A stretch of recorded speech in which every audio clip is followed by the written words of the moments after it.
blank space where she ought to be, by Maria Haskins. It's 8:30 a.m. on a Monday, and Tess is hiding in the bathroom again, pretending she's getting ready for school. Mom's roaming the kitchen and the hallway, probably sipping her second coffee, maybe looking for her phone, likely getting ready to yell at Tess. The bathroom is small and dingy, with white cracked tiles above the tub and a worn beige vinyl floor. It smells of the lemon Lysol that Mom uses to clean it every Saturday, and of the pink dollar store potpourri she keeps in a glass jar on the counter. Tess breathes in that cloying scent, breathes it in deep. It smells like every day of her life, cheap, familiar, inescapable. 15 minutes, Mom calls out, right on time. As if she thinks Tess has forgotten. As if it's not the same every day. As if Tess doesn't stand here in front of the mirror every morning trying to make herself disappear, trying to think of what to say, what to do so she doesn't have to go. I'm sick. I'm tired. I got my period. Don't make me. I don't want to. Please, Mom. But words are useless, just like Tess. Tess pulls at the sleeves of her hoodie, making sure her arms and wrists are covered, and thinks of school. The mind-shattering sound of the final bell when she runs from Mom's car and ducks inside the entrance. The rough feel of the stucco wall against her back at recess. The corridors and the classrooms, too bright and too loud. The people, too bright and too loud. The kids, the teachers, the counselor, the janitor, the receptionist, all of them looking at her as if they know who and what she is, as if they've already decided that she's not good enough and never will be. Their ever-present eyes and voices sharp like shards and splinters slicing through her.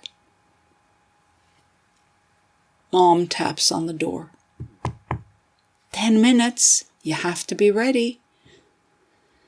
Tess doesn't move. Doesn't make a sound. Tess? Yeah. Okay. Tess turns on the tap and pretends to wash her hands.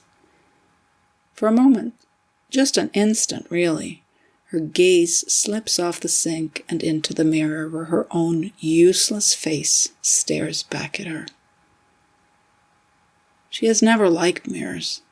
Not just because they show her useless face, but because the glass is like the surface of a lake, depths unknown, concealing whatever lurks below.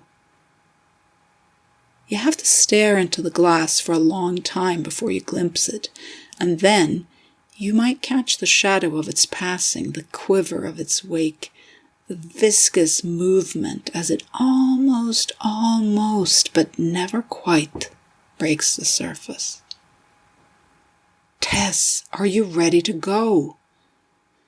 Tess feels her voice turn into a razor. Leave me alone. Can't I even go to the bathroom without you bugging me? Mom mumbles and walks away. Tess closes her eyes. She wishes she were somewhere else. Or even better, someone else. Someone who fits in. Someone people like. Someone who can talk to others without saying the wrong things. Someone who can laugh without laughing at the wrong bits. Someone who isn't always too quiet or too loud. Someone who isn't the one people always whisper about. She opens her eyes and forces herself to hold her own gaze in the mirror. A long time ago, maybe it was grade 3, at a birthday party, back when she was still invited to things like that, when she still went. She stood in another bathroom with a group of girls, and someone turned off the light and said, "Let's do it. Let's say it 3 times. Let's see what happens if we can see her." Everyone else knew the words, but Tess didn't. Everyone else spoke the words, but Tess didn't. Everyone else screamed at the end when the lights came on and said they'd seen her. Bloody Mary, right there. Her face, her mouth full of fangs, her lips dribbling blood. But Tess didn't. Even so, she did feel the presence of something that day. Has felt it every time she's looked into a mirror since. Something waiting out of sight just beneath her own reflection. And ever since, she's wondered what might surface if she stares at the glass long enough. "Tess!" Mom's voice, exasperated now, getting ready to shout. "I'll be in the car." "Okay." She listens to Mom's footsteps, holding out for a few more seconds before she turns to go, but the moment her eyes slip off the mirror, the bathroom light goes out, plunging her into darkness. Tess stumbles into the door and grabs the handle. It won't budge, even though she's unlocked it. She tries again, jiggling the handle, but the door remains shut. "Mom!" Nothing. No reply and no light, except the hair-thin sliver at the bottom of the door illuminating nothing. Tess puts her shoulder to the door and pushes. She thumps on it with her fist, but it only makes a dull, muted sound. "Mom! The door won't open!" Still nothing. All she can hear in the silence are her own breaths, quick and shallow, and her pulse pounding in her ears. Tess retreats into the bathroom. In the dark, above the sink, the wide blank screen of the mirror waits for her, its surface shivering with shadows. Tess shivers too. "Let's do it. Let's say it 3 times. Let's see what happens if we can see her." The whispers in her head sound like the girls at the birthday party all those years ago. Impossibly, the rising dread at the back of her throat tastes the same too. Regurgitated Cheetos and 7-Up. The room feels suddenly too small. Its cracked tile walls and beige vinyl floor closing in around her. The lemon Lysol and potpourri-scented air clogging her nose. Tess closes her eyes and grabs hold of the sink, trying to calm herself, but when she opens her eyes, the door remains closed. The room remains dark. And when she opens her mouth, she speaks the words, even though she did not mean to. Bloody Mary. Her voice is surprisingly firm and loud, and the mirror seems to tremble at the sound of it, like a portal, like the surface of a lake hiding untold depths beneath. Tess reaches out, half expecting her hand to slide through, but there's only glass, smooth and hard. "Say it." This time the whisper in her head sounds like Mom, or maybe it's her own voice. Bloody Mary. Tess speaks the words again, and unlike in grade 3, there are no shrieks and giggles outside or inside, only hissing whispers, or maybe that's just the rush of blood through her own veins. Her breath hitches in her throat as the darkness collapses around her, folding in upon itself, shrinking to the size of a coffin, a grave, a straitjacket. Tess stares into the mirror, straining to see her face, but the darkness has erased her features, turning her reflection into nothing but a mask, a blank space where she ought to be. Say it. This time, the voice is not inside her head, but inside the room, right behind her, as if someone's leaning close to whisper. Tess wants to scream, wants to call out for Mom, but she doesn't. Instead, she lets her mouth speak the words a third time. Bloody Mary. The world seems to stop and hold its breath. Even Tess's heart slows and stutters, and then nothing. No muffled laughter, no furtive whispers, no shrieks and hollers, no apparition either.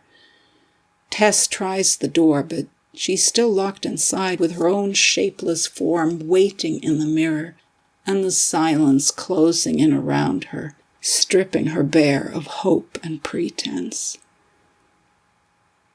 Tess inhales the smell of her life, of Lysol and potpourri.